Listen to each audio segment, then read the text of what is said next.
We are the Blackfeet Immersion group from LaSalle, Yakima. We are excited to share our experience serving at the Salle Blackfeet School. Not only did we serve, but also learned about Blackfeet culture and history. We did all this as a community of high school students supporting each other along the way. We experienced the presence of God through the beauty of creation and our interactions with people. We hope through this video we can share this impactful experience as we continue to learn what it means to live side by side our brothers and sisters. While in Browning, our group made connections and really bonded with the students at De La Salle Blackfeet.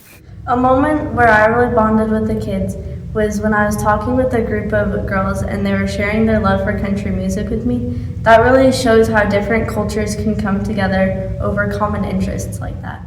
Many of us never taught before, but that didn't stop us from bonding with students through tutoring, playing sports, and eating lunch with them.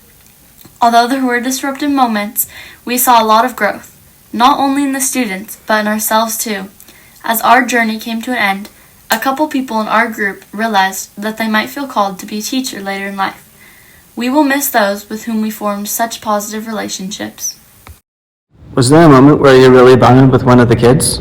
Yeah, there was. There was a little boy, and I was going to help him with his vowels, and he didn't know all of them, so he was pretty frustrated and upset about it. And then I just helped him, he got him, and then he was on a roll. He kept knowing it, it just clicked. And it was really cool to see how I could actually help them and just make them understand it, and it was really special to me. And yeah, I really bonded with that kid. During this time, we had an opportunity to learn about the Blackfeet and Yakima culture through different speakers, visiting Glacier National Park, and when we returned home, we visited the Yakima Nation Cultural Center.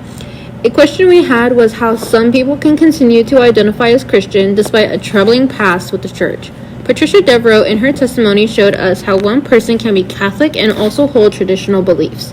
In our visit to Glacier National Park, we learned about how this space was created through various treaties over the years.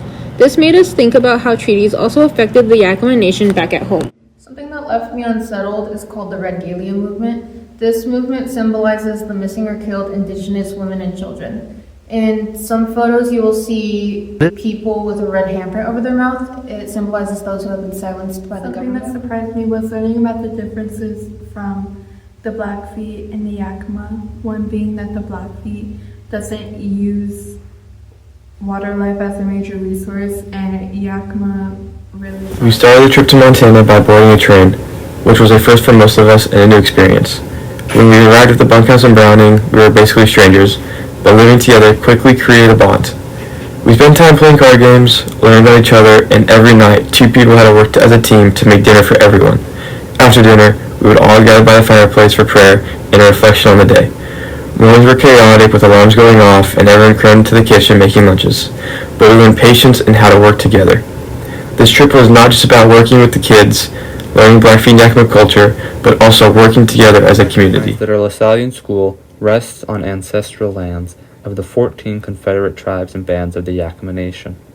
We also acknowledge that De La Salle resides on the ancestral lands of the Blackfeet Nation, who have been the caretakers of this land since time immemorial.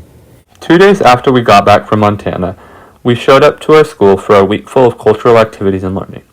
We watched and discussed a documentary detailing the Buffalo Reintroduction Project, visited a Yakima Cultural Center, and discussed other pertinent issues and topics with a focus on how we can be more attentive to the voices and perspectives of our local Yakima Nation. Thanks to your help, this priceless exchange was able to happen.